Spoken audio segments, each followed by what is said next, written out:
Vellarmala school പുതുതലമുറയുടെ പാഠപുസ്തകമെന്ന് revenue മന്ത്രി K Rajan. കവിയും മാധ്യമപ്രവർത്തകനുമായ സുബീഷ് തെക്കൂട്ടിന്റെ രണ്ടാമത് കവിതാ സമാഹാരത്തിന്റെ കവർ പ്രകാശനം നിർവഹിച്ച് സംസാരിക്കുകയായിരുന്നു അദ്ദേഹം.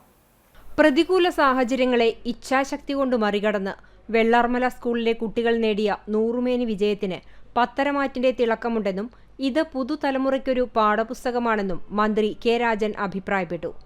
മാതൃഭൂമി ബുക്സ് പ്രസിദ്ധീകരിക്കുന്ന സുബീഷ് തെക്കൂട്ടിന്റെ രണ്ടാമത് കവിതാ സമാഹാരമായ വെള്ളാർമല GVHSSന്റെ കവർ പ്രകാശനം ഹരിശ്രീ വിദ്യാനിധി സ്കൂളിലെ വിദ്യാർത്ഥികളായ അനുതാര, പത്മ എന്നിവർക്ക് നൽകിയാണ് മന്ത്രി നിർവഹിച്ചത്.